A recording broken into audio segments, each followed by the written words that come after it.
Hello, today we're going to show you a variation on a centerpiece that we have already done on this channel. This is a variation on the decorative lantern centerpiece. As you see here, this centerpiece is very elegant and delicate and very beautiful for any event or ceremony. Today we're going to be creating this particular centerpiece using a plastic dish.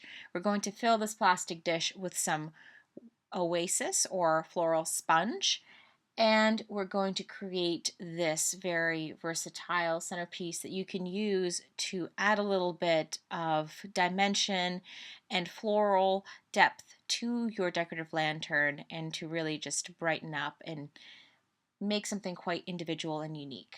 So here we're using the plastic dish, and you can find these at a local floral supply store, or even you can find it at a dollar store. And if you just get a simple dish for a food, you can easily use it instead of something like this. All you need to ensure is that the dimensions are fitting for your decorative lantern.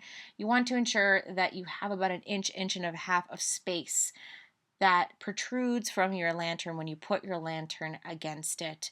And that's how you'll know that you're going to have a bit of area to work with and fill with flowers. So once you have determined that your dish is suitable, we're going to take some pre-moistened floral sponge. You want to soak this in hot water before you begin to work with it. And then we're going to segment it off and fit it into the dish that we're working with.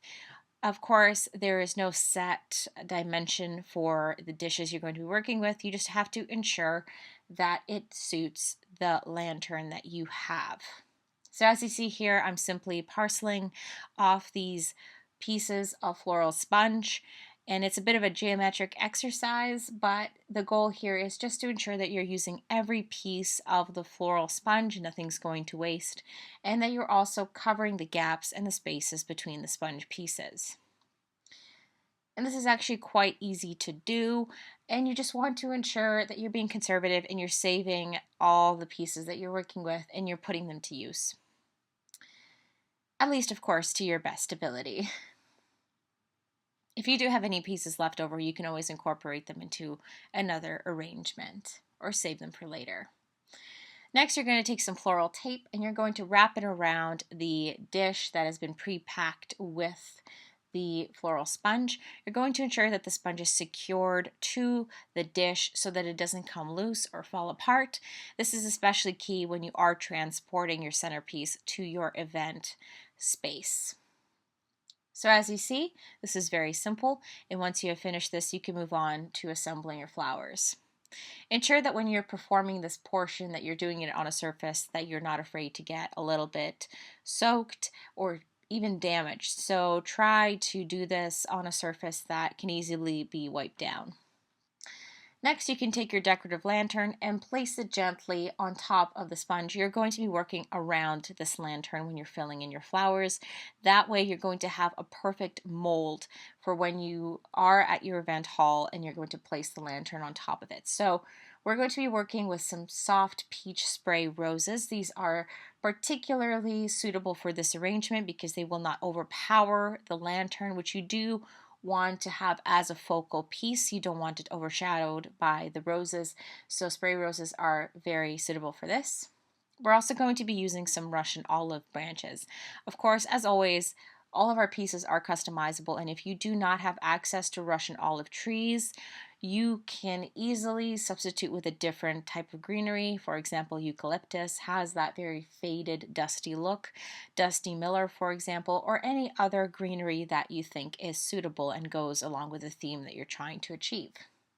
So we're going to begin by segmenting off this Russian olive branch, and we're going to be using every segment, and we're going to cut it into segments that are fairly long, but not so long that they're drooping.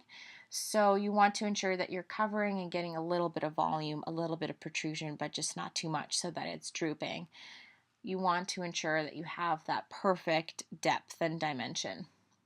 So as you see here, you're just going to follow along and fill in the pieces as you are creating this, and you're going to segment off your branches and fill them in. The good thing about having the floral sponge is that all of your flowers are going to be well hydrated, they're not going to wilt, and they're going to transport very easily. Next, we're going to take some salal leaves. These are great for propping up the Russian olive in this instance. They also add a little bit more fullness, a little bit more dimension. And of course, they serve to fill in any gaps of visible floral sponge. So you're just going to go along and insert it into the spaces of visible gaps. Once you have completed this step, you can move on to your spray roses. We're using some soft peach spray roses here, and you're going to cut them so that they are not too short and so that they're reaching the water supply. You don't want to cut them too short, but you are going to trim them down. And as you see here, I am following a checkerboard pattern so that there's a bit of symmetry and that it follows a bit of a pattern. So as you see here, you're just going to follow along in that checkerboard pattern. And you're going to go ahead and fill in the spray roses. As already mentioned, we're going with spray roses instead of full-size roses because this gives you that fullness, that dimension. They are going to open up very delicately, very elegantly, but they're not going to overwhelm the focal point, which is this decorative lantern that you have purchased or obtained for your ceremony. So you still can display that piece. Once you have completed putting your spray roses to the arrangement, you're going to take some baby's breath and you're going to fill in the spaces between the roses. Once again, you can segment the baby's breath so that you have a little bit more versatility with where you can put it. You do want to ensure that there's some stem and the stems are touching the sponge. However, baby's breath is fairly long lasting, but do make sure that it's secured so it's not falling out or coming loose. If you do not like baby's breath, feel free to substitute it with any other type of filler. And go ahead and just fill in those gaps between the spray roses. This will add a little bit of volume. This will cushion the roses so that they are nestled safely. This will make transportation a little bit easier, and of course it adds that very delicate, elegant look to your piece. It's quite beautiful. It's very much in style, and it will create a very ethereal look. So go along until you are satisfied with the way that it looks.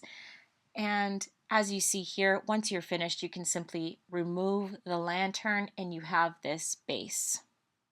Make any final adjustments as needed by adding greenery or baby's breath or any final touches, but this essentially will be your base, and you will simply transport this base to your event and place the lantern over top, and it will be perfectly measured and pre-fitted, and all you will have to do is gently place the lantern over top, and that is it. While this is a very easy arrangement to make, you do need a little bit of time, a little bit of patience. So it is quite a simple arrangement to put together, but it does require a little bit of work. But the end result is quite flattering. It's very beautiful. Once again, thank you so much for watching. Please subscribe and comment if you have any questions below. And good luck with your creations.